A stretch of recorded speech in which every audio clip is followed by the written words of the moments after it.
Ya, Anda kembali bersama kami di Prime Time Talk. Saya masih bersama dengan Pak Marwan Batubara dan juga langsung dari gedung DPR bersama Pak Satya Yuda. Dan kita juga sudah tersambung melalui jaringan telepon bersama dengan Kombes Pol Victor Simanjuntak. Pak Victor, selamat petang. Selamat petang, Brigjen, Mbak. Baik. Brigjen Pol, bukan Kombes. Oke, Brigjen, maaf. Pak Brigjen Pol Victor Simanjuntak. Baik, Pak Victor, ini masih membahas tentang mafia migas yang sepertinya semakin menghangat dari hari ke hari ini, Pak Victor. Tapi kalau dari kepolisian sendiri, sebenarnya dalam rangka pemberantasan mafia migas ini, pihak kepolisian menelusurinya mulai dari mana ini, Pak, harusnya? Apakah menjerat pemain besarnya dulu atau mulai dari yang kecil dulu? Apalagi kita tahu sudah ada beberapa nama juga yang sudah sempat diwacanakan, begitu, Pak? Ya, untuk penyidikan yang sedang kita laksanakan, itu tentu kita tidak berbicara menjerat pemain besar atau pemain kecilnya. Tetapi kita lihat aturan yang dilanggar, siapa yang melanggar.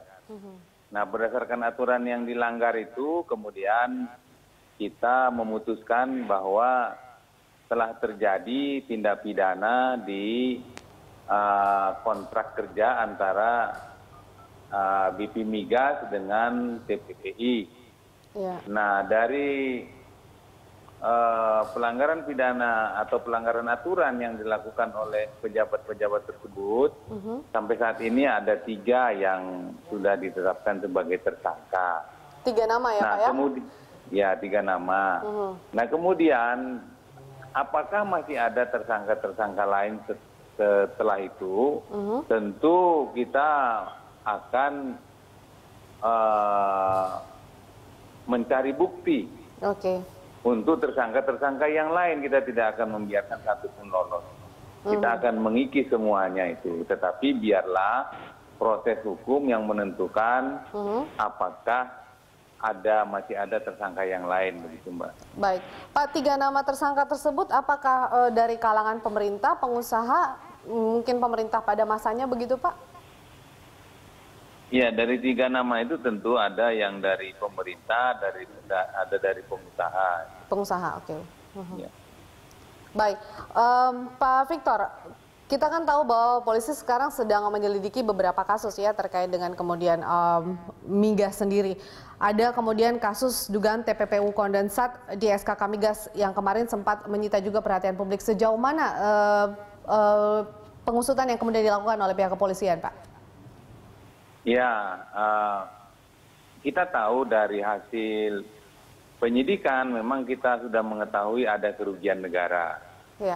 Nah, kerugian negara ini kan besar. Tentu untuk dapat menelusuri kemana ini sebenarnya uangnya mengalir, kita sudah memaparkan hal ini di hadapan pimpinan PPATK dengan stafnya. Dan kita meminta untuk ditelusuri ini aliran uang kemana saja. Ya. Nanti dari hasil penelusuran oleh PPATK tersebut, maka kita dapat mengetahui bahwa uang ini mengalir ke A, B, C, D, dan sebagainya. Baik. Nah, kita akan klarifikasi mengalir ke A, B, C, D itu apa. Baik. Kalau tidak ada alasan mengalir ke sana, tentu terjadi suatu pelanggaran aturan lagi. Ini mungkin sudah menjadi TPPU. Gitu. Tapi sejauh ini belum ada laporan dari pihak PPATK ya, Pak, ya? Tentu belum ada karena baru 1 minggu yang lalu, kan itu bukanlah masalah yang gampang. Saya yakin memang sudah ada mungkin, tetapi kan harus secara resmi juga diberikan kepada kita.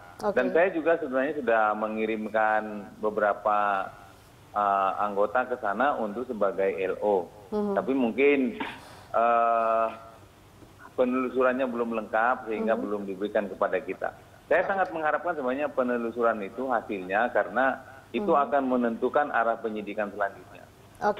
Baik, Pak Victor, ini kan ada beberapa nama besar ya yang sudah sempat mengemuka, meskipun kita juga belum bisa memastikan mereka adalah pemain ataupun juga terlibat dalam pengelolaan secara negatif tentang migas begitu, Pak. Tapi adakah kemudian dari penelusuran kepolisian yang mengarah ke salah satu nama tersebut begitu, Pak?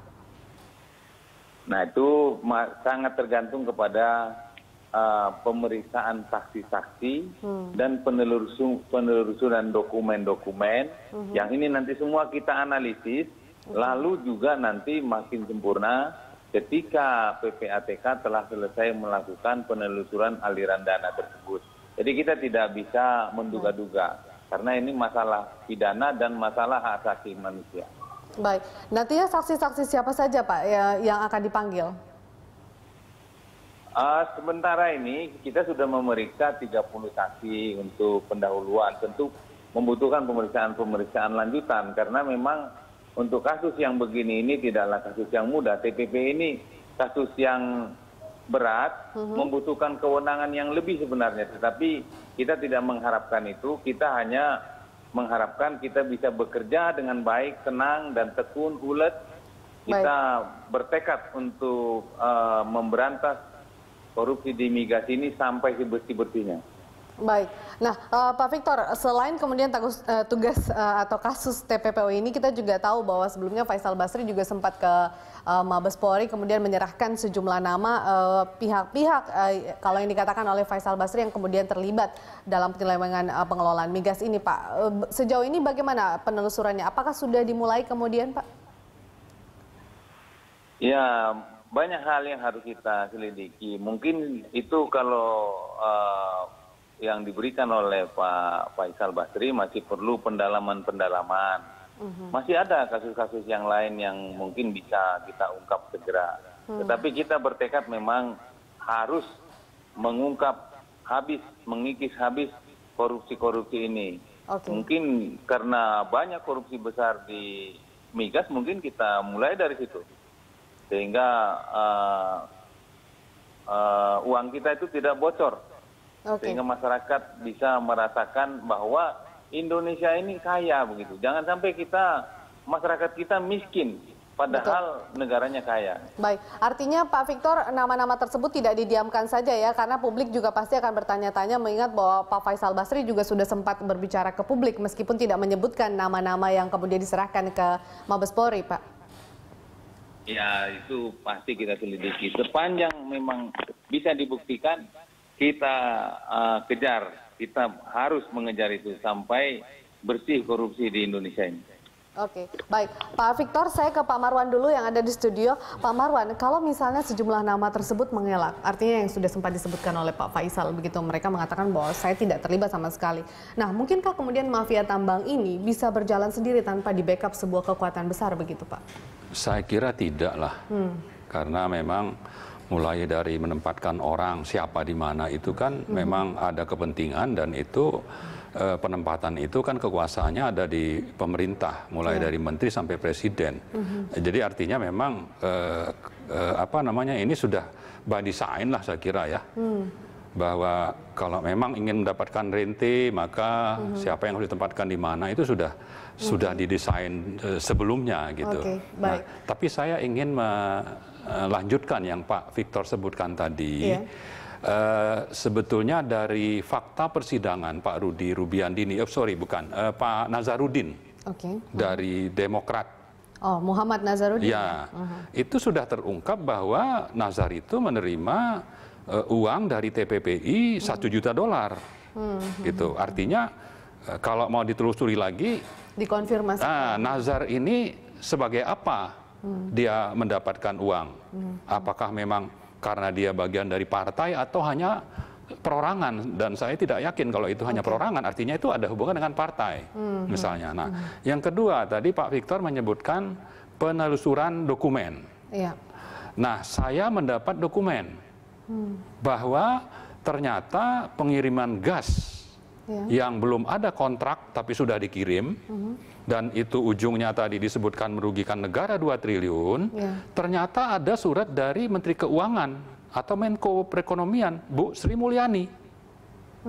Dan itu ditembuskan ke salah satu yang jadi tersangka, Kepala BP Migas.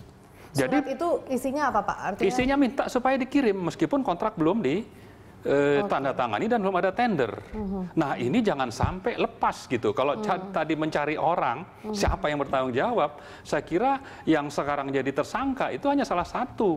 Dan beliau itu melakukannya karena ada surat dari Menteri Sri Mulyani ini gitu. Nah Sri Mulyani siapa yang minta? Apakah ada yang lebih tinggi? Ya kan, jadi saya kira ini sangat bagus seandainya nanti Polri benar-benar mengusut. Artinya kalau dikatakan bahwa ini kasus besar, kemudian memang membutuhkan waktu lama, seharusnya tidak ya Pak? Karena pecahan-pecahan kasus sebelumnya yang melibatkan orang-orang itu sebenarnya sudah bisa sudah merangkai lah gitu, ya, betul. Jadi mulai tadi, kenapa kok Nazar dapat uang dari TPPI? Ya kan, tiba-tiba dapat uang, nggak mungkin. Berarti karena ada hubungan dengan misalnya ya, bisa saja dengan partai penguasa. Lalu kenapa kok gas dikirim? Ternyata ada surat dari Sri Mulyani sebagai pejabat negara. Gitu. Kalau menurut Anda sendiri seberapa sulit kemudian penegak hukum menjerat mafia tambang ini, Pak? Saya kira kalau memang punya komitmen yang kuat, Polri didukung oleh Presiden, itu tidak akan sulit. Baik, kan? Pak Marwan. Artinya komitmen dari Presiden seperti apa, Kapolri seperti apa gitu. Baik, kita masih akan melanjutkan perbincangan. Pak Satya masih bersama kami, Pak ya? Iya, iya. Ya, baik, Pak Victor juga. Kami akan lanjutkan di segmen berikutnya. Pemirsa tetaplah bersama kami di Prime Time Talk.